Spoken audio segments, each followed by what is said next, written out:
And I think it was a really good program, first of all, because I think it brought together a lot of interesting people. The tourism minister was there. I think there was a member from JKH, a hotelier. But I really enjoyed the two of you because you guys brought a different sort of aspect to it. And I don't know, I don't want to speak, I'm watching it. It didn't seem like some of the people on the panel were quite understanding what you were trying to say. But because on one side, I understood the gentleman from John Keel's was very adamant about the capacity issue and about growing the numbers. So we brought up a comparison between how much we've grown versus how much other, competing regional destinations have grown. So then that's a growth issue. That's a volume issue. Definitely. But on your side, Shenelle, you started off that program by saying something that I think was quite controversial, but I think was interesting, where you said that COVID-19 was sort of a blessing in disguise for the Sri Lankan tourism industry. Now, everyone in the tourism industry looks at COVID as the thing that kind of broke our back. Okay, but could you just add a little meat to what you said that day? The reason I said that is simply because growth seems to be the focus that is on everyone's mind. How do we increase the number of tourists coming? How can we build more rooms, more hotels? But I think that we can't, and we seem to compare Sri Lanka a lot to countries like Bali and like other Asian countries. But we have to realize what we have is a very unique setting here. We're an island, we have limited resources. There are certain things that people are coming to Sri Lanka for. It's the unique culture, it's the environment, the nature, the wildlife.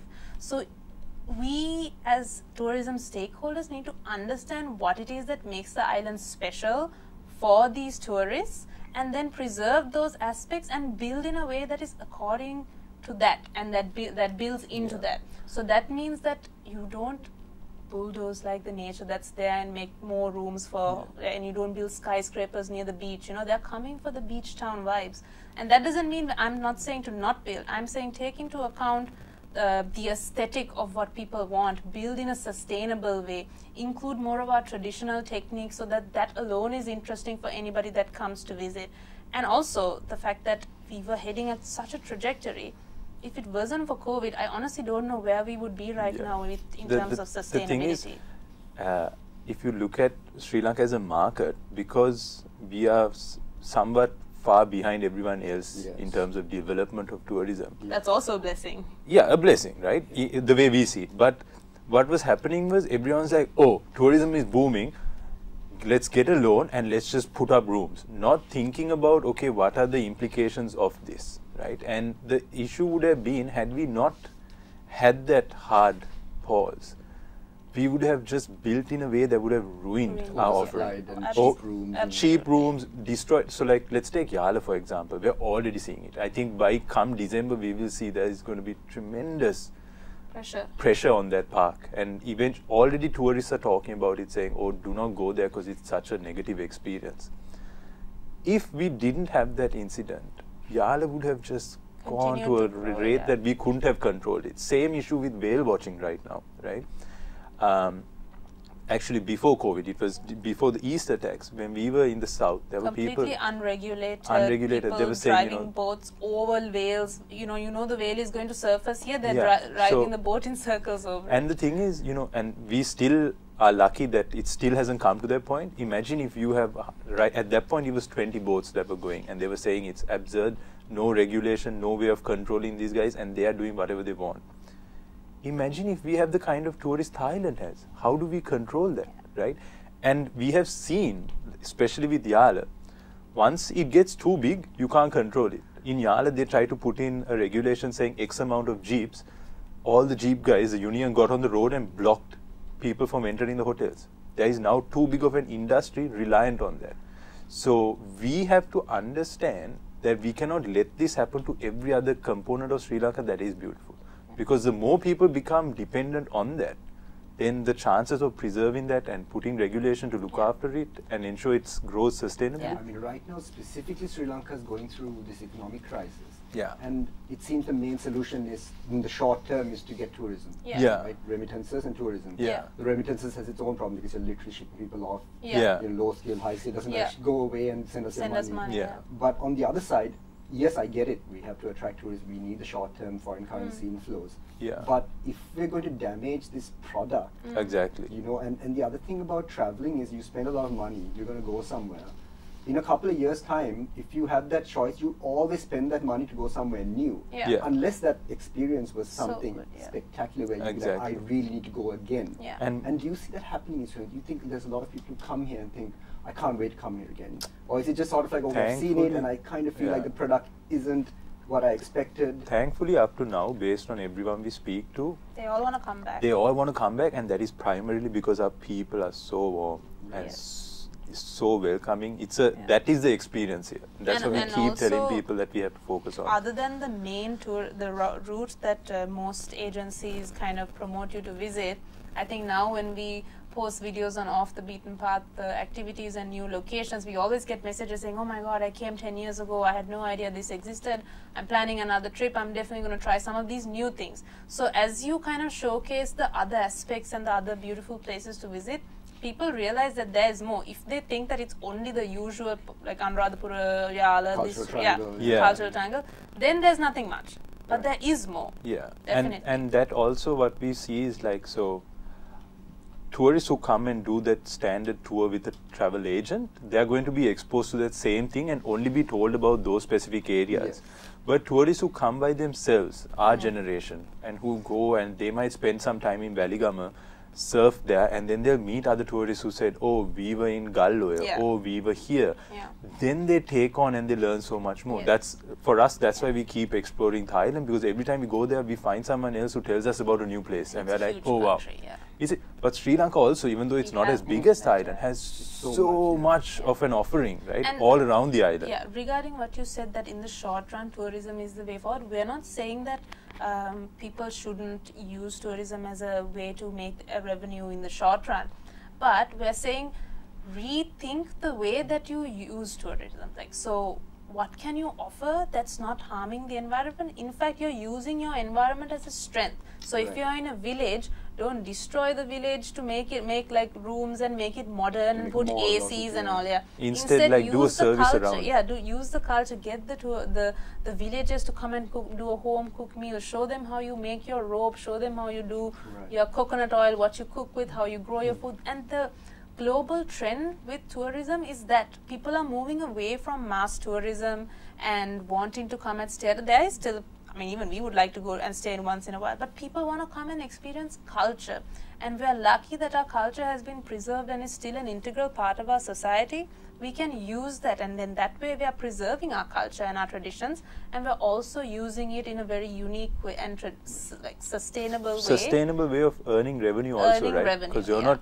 And we can take pride in our culture as well. We don't have to like destroy it and put it aside for Western culture and think that that's what people, they're already coming from New York. They don't need to like see like another city building in Valigama, you know. They want to see something completely different, and that's what needs to be communicated to the stakeholders in those regions, because that's what they believe. So that's like a little educational aspect that we can provide. And on that program, the both of you were quite adamant that the administration of tourism in Sri Lanka is quite splintered. There's quite a few organizations, so I think you were speaking directly to some of these officials as well. I think there's the Sri Lanka Tourism Development Authority, there's the Sri Lanka Tourism Promotion Board, there's Sri Lanka Tourism. Am I missing one? There might be another one. There's so hotel, have you school. seen any improvement in this? I mean, has there been any change in the organizational aspect? Have you seen any big changes in the last year? I mean, because it's been such a push, right? We're all focused on tourism. So how is the organizational aspect going? So our understanding of it is growing more now, because we are a bit more involved with them and we sort of see it. It's not that everyone's trying, it's just that everyone's probably trying in different angles. And it's a issue of, it's not a collective sort of push, and it's instead different people coming with great ideas. Like so many people reach out to us saying, hey, we are trying to get through to your tourist board, but no one's, there's a lack of direction. Like it's simple, right? If you're running a business, you can't have your HR department doing one thing, your sales department doing one thing, and your marketing doing one thing. Everyone has to, the top has to set a goal saying this is our goal for the business, and then all the marketing, all the other arms come together in their specific departments to reach that goal. And I think as a country, that is, when it comes to like our government, that I think is a place where we are at a huge disadvantage, is that we are not aligned in what we want to achieve as a goal in a country, and then that doesn't sprinkle down to the other departments. But this is of course much easier said than done. Of course, But from from the tourism standpoint, what we've seen is there are so many initiatives going on, but the structure is such that it doesn't all add up. And unfortunately, what does happen and what we keep telling them is, look, every time you all change, everything is going to change again. And so we can't rely on that. Like right now, it's looking good because the current system has been in place for a year or two, right? But what happens when there's a change in power? If there is, then again, like we've seen it now, and we've been in the industry only 5 years, we've seen three changes. Yeah, and these things need they need 10 years, 20 years of consistent work going into like an idea or a plan or a campaign to really see results. 3 years, you can barely get the message out into like the world. So if you ask someone abroad, like, what is Sri Lanka's campaign, like the slogan, even we don't know now. It's changing at the moment. But again, if you ask them what is Thailand's campaign name, they would know.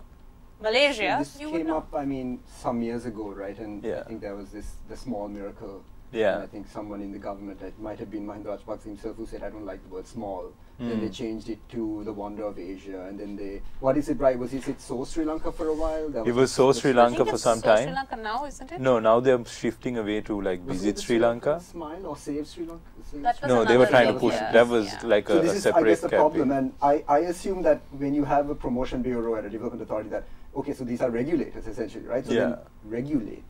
But instead, that it's almost as if they've said we're not going to regulate or something. Because, for example, like you mentioned down south, it's just completely come up without any there's no licensing. There's very little registration with the Tourism Development Authority. There's very little standards going around for the tours, for the hotels.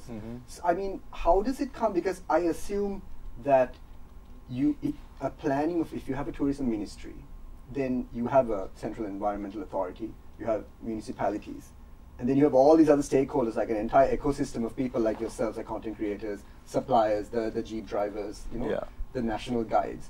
Surely you should bring all these people together before we start formulating all these things. But I feel like the first thing you do is you put a nice glamorous video out, and then you spend a couple of $1 million on that. And it's a couple of $1 million. I checked up a few years ago, and it was literally like $3 or $4 million, which is so much money even before the appreciation. It's a lot of money, and I was just thinking, why wouldn't you funnel that money down to like some of the most talented like social media entrepreneurs? And we have so much, right? We have talent here. Even when it comes to not just content creation, if you want to make a campaign of that caliber and you're looking for like cinematographers and videographers and producers and directors, we have that skill here. And what happens is we don't utilize it, we never give them a chance, and eventually they go abroad and end up working for like these really amazing companies who you're probably hiring again to do the production. I guess this just comes down to the point of what you mentioned earlier, is that we don't have a specific, I don't think there's too many goals. There's too many people that want Sri Lanka to sort of be too many things, right? So you want to be a mass market destination, but we don't really have the supply for it. And we want to be a 5-star destination, but we have very few